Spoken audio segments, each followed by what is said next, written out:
My God, waarom het U my verlaat? Waarom is U so ver van my te help en van die woorde van my gebrul? O my God, ek roep in die dag, maar U hoor nie, en in die nag en is nie stil nie. Maar U is heilig, o U wat woon tussen die lofsange van Israel.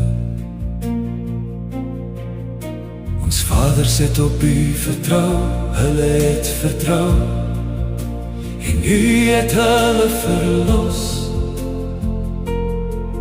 Hulle het op U geroep en is verlos. Hulle het op U vertrou en is nie beskaamd nie. Maar ek is 'n wurm en geen man nie, 'n smaad van die mens en verag deur die volk. Almal wat my sien, spot met my, hulle steek die lip uit, hulle skud die hoof, sê hy het op die Heer vertrou dat hy hom sou verlos.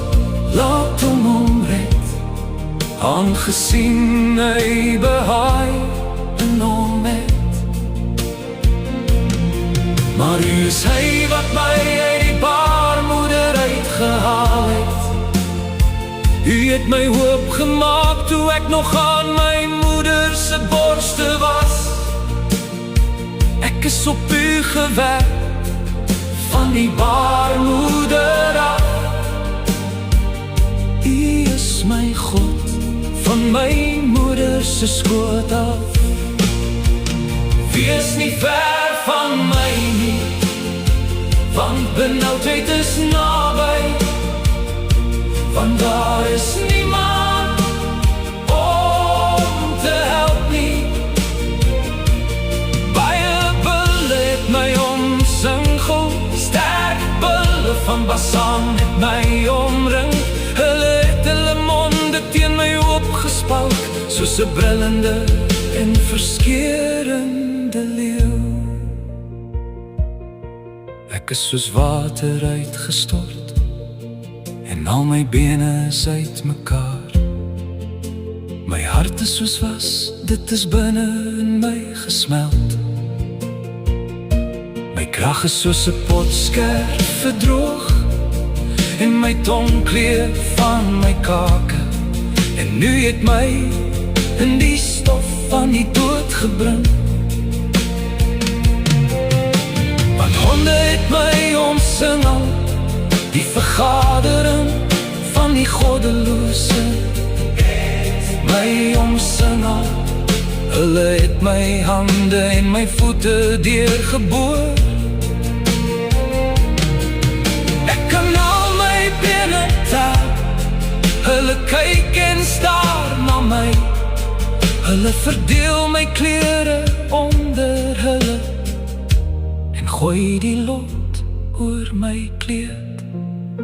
Maar wees nie ver van my nie, o Heer, o my sterkte, haastig om my te help.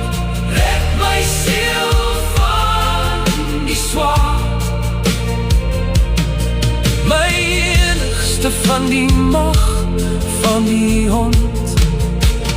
Red my uit die leeu se mond, want die het my gehoor uit die horens van die eenhorens.